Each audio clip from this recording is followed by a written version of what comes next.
Nabi Muhammad bukan Nabi yang biasa. Nabi Muhammad adalah Nabi yang penolong kita nanti di hari kiamat. Seandainya kita masuk neraka Jahannam, masih ada harapan kita dapat syafaat Nabi Muhammad SAW.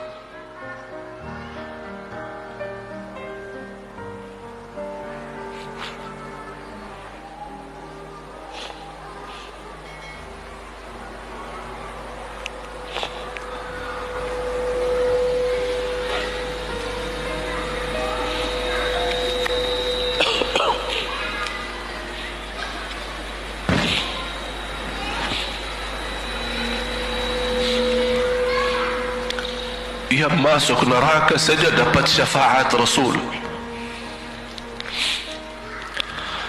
Jadi sejauh mana kita bisa mencintai beliau, sejauh mana kita minat mempelajari kehidupan beliau, sejauh mana kita mengenal sunnah-sunnah beliau. Di zaman ini, umat yang paling bodoh terhadap beliau kita, umat Islam. Kita umat Islam banyak hal yang tidak tahu tentang beliau. Tidak tahu bagaimana perjuangan beliau, bagaimana doa beliau untuk kita, bagaimana kesedihan beliau kalau ada di antara kita yang kena musibah atau keburukan, apalagi masuk neraka. Siti Aisyah radhiyallahu anha,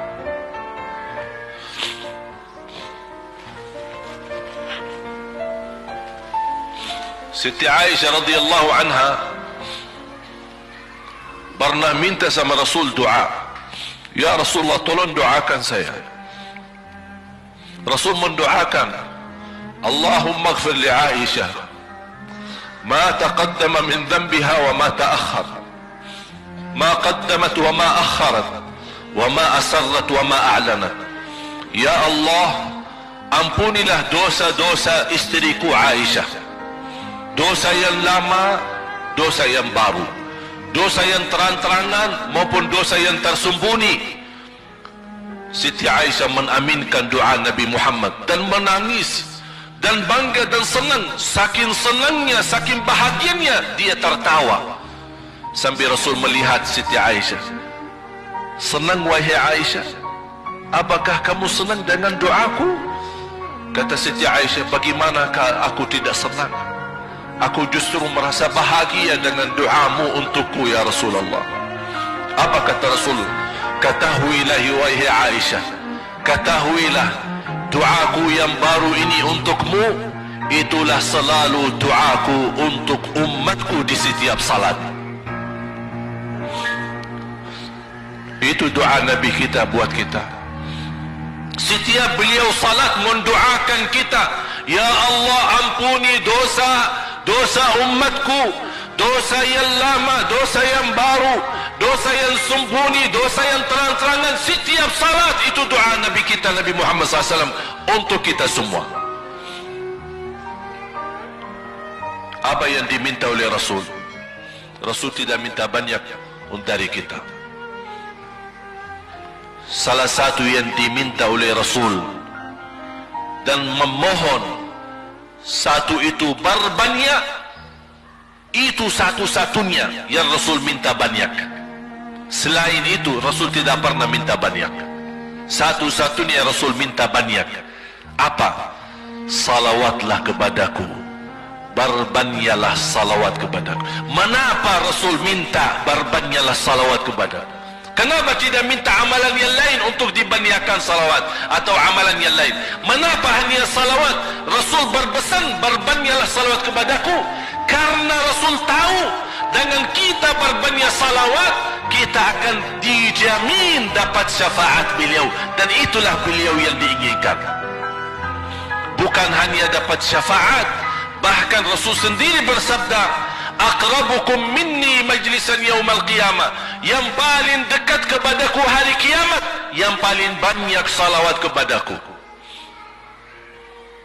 Bahkan berita gembira bagi seorang hamba umat Nabi Muhammad SAW, akthiru alayya minas salati yawmal jumu'ati wa laylataha fa inna salatakum tablughuni haitsu kuntum. Ini keistimewaan khusus, kelebihan amalan yang utama, bahkan yang terutama di hari Jumaat dan di malam Jumaat, fokus hanya bersalawat kepada Rasul. Mengapa? Karena Rasul yang berpesan, Rasul yang minta. Rasul berpesan, berbanyaklah salawat kepadaku malam Jumaat dan hari Jumaat. Mengapa ya Rasulullah khusus hari Jumaat dan malam Jumaat? Karena salawat kalian Allah sampaikan kepadaku. Kata guru saya, barang siapa yang ingin Rasul kenal dengan dia, berbanyaklah salawat kepada beliau, karena langsung nama kita akan sampai. Ya Rasulullah, ini salawat bapa dan ibu dari Bandung, kan sampai.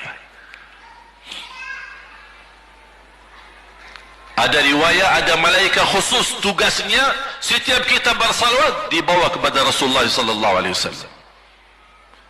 Allahu akbar. Bahkan ada orang bertanya kepada guru saya, Syekh Muhammad Ibn Muhammad Ibn Mukhtar Asy-Syanqiti, dan beliau masih hidup. Subhanallah, ketika di salah satu pertanyaan di majlis ta'lim di Masjid Nabawi, ada orang bertanya, mana yang lebih diutamakan di hari Jumat? Banyak baca Quran atau banyak salawat? Kita milih yang mana? Beliau menjawab dengan jelas, dengan tegas, di hari Jumat dan malam Jumat lebih utama banyak salawat daripada banyak baca Quran. Mengapa? Karena kata beliau, karena itulah permintaan Rasul sendiri. Berbanyaklah salawat kepadaku di hari Jumat dan di malam Jumat. Dan banyak riwayat yang lain. Kalau saya sebutin manfaat, keutamaan salawat kepada Rasul, lebih daripada 100 manfaat. Menghilangkan kesusahan, memberi kemudahan lunasi hutang, menyembuh penyakit, menjamin ampunan dosa, mendapat 10 rahmat, mendapatkan syafaat Rasul, posisi kita semakin mulia. Setiap kali kita salawat semakin naik darajat kita. Barang siapa yang salawat kepadaku 10 kali, dapat 10 kebaikan, dapat 10 rahmat, dihapus 10 kejahatan, dan naik 10 darajat, dan di akhirat dapat syafaatku. Luar biasa. Hadis yang terakhir, Ubay bin Ka'ab radhiyallahu anhu berkata, ya Rasulullah, aku suka berdoa. Karena salawat, arti salawat adalah doa. Arti salawat, doa.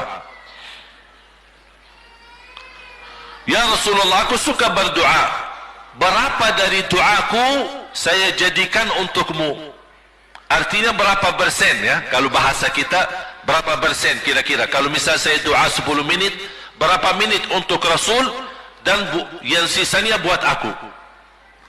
Contoh, aku kalau berdoa, ya Allah ampuni dosaku, ya Allah murahkan rezeki, sembuhkan penyakit, Allahumma salli ala Muhammad wa ala ali Muhammad. Berarti lebih banyak untuk diri kita, baru untuk Rasul.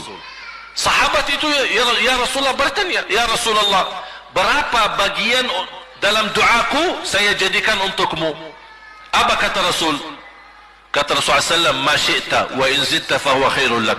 Ya terserahmu, mau doa bagaimana untukku, ya terserahmu, tapi semakin banyak untukku, semakin banyak manfaatnya untukmu. Apa kata sahabat? Ya Rasulullah, saya akan jadikan separuh doaku hanya salawat kepadamu. Artinya kalau saya doa 10 menit, 5 menit salawat dan 5 menit doa untuk diriku sendiri. Apa kata Rasulullah? Terserahmu, wa in zitta fahuwa khairul lak. Kalau kamu berani tambah, itu jauh lebih baik.